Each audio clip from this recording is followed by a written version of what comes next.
Caught my wife. Cheating, then she demanded the house and alimony. "You owe me," she hissed. I was speechless. Then I showed her lawyer the prenup. Her parents secretly forced me to sign. Her demands vanished instantly. I, Ethan, 32M, am still processing this whole damn mess. Married 5 years to Kendall, 30F. We met in college. She had this energy, you know. Came from money, doctors, lawyers, the whole 9 yards. Comfortable. Me, different world. Scholarship, juggling jobs, lived on instant noodles. Her parents, Cynthia and Gregory, always treated me with this polite skepticism, like they were waiting for me to screw up. Before the wedding, they pulled me aside. The prenup talk. It wasn't about protecting us. It was about protecting Kendall's future inheritance, potential family gifts, from me. They were polite but firm. They even paid for a lawyer for me, some guy who basically glanced at it and said it was standard for wealthy families protecting assets. It felt degrading, honestly, like a vote of no confidence before we even started. But I loved Kendall, wanted to marry her, so I signed the damn thing, figuring it'd just be forgotten paperwork. Huge mistake not recognizing the red flag, I guess. Or maybe not, considering how things turned out. Life went on. I worked my ass off in tech sales, started doing well. We bought a house 2 years back. Her parents made a big show of gifting Kendall a chunk for the down payment, all documented to keep it her separate property, naturally. I paid the mortgage, taxes, insurance, covered the renovations from my income. Thought we were building a life. Last Tuesday shattered that illusion. Got back early from a work trip, walked into our bedroom and, found Kendall with Bryce, 30M, a guy from her book club. There wasn't yelling, just this sudden icy silence in my head. The world tilted. Bryce grabbed his clothes and practically teleported out.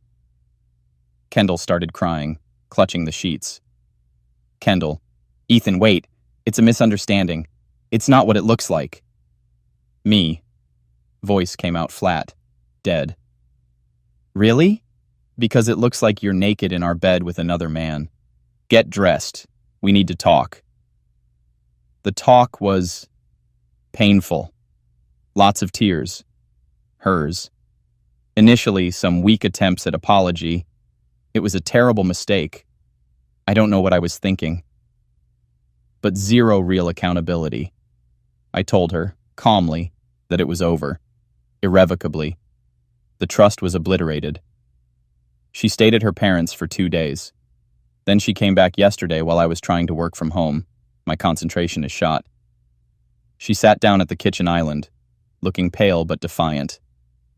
Kendall, "So what happens now, Ethan? With everything?" Me. "We get divorced, Kendall." Kendall takes a shaky breath. Okay, but I need stability. I can't just be thrown out. This house, I need the house." Me, staring at her. "You need the house? After what you did in it?" Kendall, anger flashing. "Don't you dare try to blame this all on me. Maybe if you weren't working constantly. I built a home here, supported you when you were struggling. My parents helped buy this place." Me. "Supported me? I paid the bills, Kendall. Your parents gifted you money, which you kept separate." Kendall. Voice rising, the entitlement finally breaking through the fake vulnerability. "And what about alimony? I have a certain lifestyle. I sacrificed my own ambitions for this marriage. You think I can live on my gallery job salary? You owe me, Ethan." It was like a switch flipped. The initial flimsy remorse evaporated, replaced by pure, unadulterated entitlement, probably after her parents coached her. Cynthia called later that evening. Less direct support than Kendall probably hoped for initially. More like, "Ethan, this is dreadful. Kendall is beside herself. But we need to be practical. She needs support during this transition. We trust you'll do the right thing by her." Gregory's email was blunter, basically implying my career benefited from their connections, and I shouldn't forget that. The implication was clear. Make this easy. Pay up. I was floored. The betrayal, then this immediate pivot to demands. It's nauseating. Takes real effort not to just scream, you know? Feel sick to my stomach most of the time. Haven't mentioned the prenup. Not yet. Need a clear head. Talking to lawyers next week. Gotta play this smart, not loud.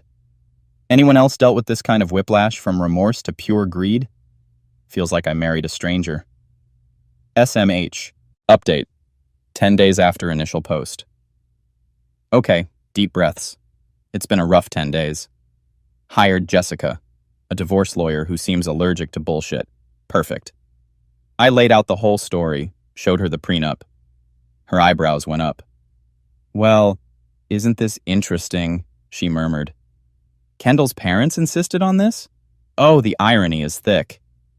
She confirmed it looks strong. Clear clauses on separate property, alimony waiver. She warned they might try to challenge it. Lawyers always try something. Maybe claim I pressured Kendall or it's unconscionable, but she thinks it's a long shot given her parents were the driving force and provided her counsel back then. Her advice: stay quiet about it for now. Document everything. Kendall's still here, making the house atmosphere toxic. Lots of passive-aggressive sighs, accidentally playing sad songs loudly. She claims she's looking for places but needs time. Meanwhile, I feel like a prisoner in my own home. Her friend Avery sent me a long, guilt-tripping text about how Kendall is heartbroken and I'm being cruel by making demands, like asking the woman who cheated on me to eventually leave. The parental pressure ramped up. Cynthia and Gregory must have gotten over any initial shock about the cheating, if they ever felt any, and are now in full protect Kendall's lifestyle mode. Daily calls. Ethan, you need to provide for her. Don't let bitterness cloud your judgment. Think about the life she's accustomed to. It takes every ounce of self-control not to hang up screaming. Then she pulled a stunt. Came home last Thursday, key didn't work. My heart sank. Saw a locksmith van leaving. Raced around back, saw Kendall through the window looking smug. Confronted the locksmith as he was getting in his van. Me. Did you just change the locks on that house? Locksmith. Nervous. Yeah, the lady said. Me. Did she show you proof of ownership, or just claim she lived there? Locksmith. She lives there, showed me mail. Me. I live here too. I'm on the deed, the mortgage. She tried to illegally lock me out. Had to clench my fists to keep my voice steady. Kendall, appearing at the door. Ethan, stop harassing him. I told you I don't feel safe. Me, to locksmith. You need proof of ownership or a court order for an eviction lockout. Show him the deed, Kendall. Oh wait, you can't, because my name is primary. Showed the locksmith my ID and digital deed copy. He went pale, realizing the legal mess he almost stepped in. Apologized profusely to me, quickly restored the old lock, and got out of there like the house was on fire. Kendall was incandescent with rage, shouting about how I humiliated her. Called the non-emergency line immediately, got an incident number documenting the attempted illegal eviction. Officer came, took the report, looked bored, standard procedure, confirmed to Kendall she couldn't lock me out, civil matter, etc. Paper trail is key. The sheer nerve is astounding. It's like living in a parallel universe where cheating means you get rewarded. The numbness is gone, replaced by this simmering rage and a grim sense of purpose. Jessica is logging everything. The calls, the texts, the locksmith incident. Lawyer meeting next week. Kendall, her lawyer, us. Can't wait to see their faces when Jessica unveils the document her own parents insisted upon. The countdown begins. Final update. It's over. Pouring a large whiskey because, damn, I earned it. The air in the house finally feels clean. The meeting last week, wow. Held at Jessica's office. Me, Jessica, Kendall, her lawyer, some slick older guy named Mr. Harding, and yep, Cynthia and Gregory showed up too, for moral support and to ensure fairness. Read, intimidation and making sure Kendall got the maximum payout. Mr. Harding started, laying out the demands. Forced sale of the house, 50% equity split, plus her parents' down payment gift returned to her first, $5K a month alimony for 5 years, half my retirement funds from the last 5 years, the newer car. He tried to sound reasonable, talking about Kendall's contributions, lifestyle maintenance, the usual spiel. He even vaguely acknowledged the prenup existed, but hinted they might challenge its validity or interpretation regarding alimony given the circumstances. Kendall looked nervous but determined, her parents nodding along. Jessica listened patiently, letting him finish. Then, she calmly distributed copies of the prenup. Jessica: Mr. Harding, while we appreciate your client's position, this prenuptial agreement, initiated and insisted upon by Mr. and Mrs., her parents' last name, here, seems quite clear on these points. Perhaps you can show me where it allows for alimony waiver to be overturned due to infidelity by the party seeking support, or where it suggests separate property contributions to the marital home should be treated as joint equity. Mr. Harding scanned the document, his face tightening. Kendall went white. Cynthia started shifting in her seat. Mr. Harding, clearing his throat. Well, regarding Clause 7C, the alimony waiver, we could potentially argue. Jessica, cutting him off smoothly. You could, but given that both parties had independent counsel, full financial disclosure was made, as appendices show, and the party now seeking to invalidate it is the one whose parents demanded it. The threshold for unconscionability or duress seems unlikely to be met. Wouldn't you agree? She then pointed to the clauses detailing how separate property contributions, like my mortgage payments from my salary and her parents' gift to her, would be treated upon dissolution. Mr. Harding visibly deflated. He knew he had nothing. Kendall finally snapped. Kendall, voice low, shaking with fury, directed at me. You planned this. You let me sign that knowing this would happen. Me, meeting her gaze, tired but firm. No, Kendall. Your parents planned this to protect you. You cheated. You demanded things you weren't entitled to even without the prenup, let alone with it. This isn't my plan.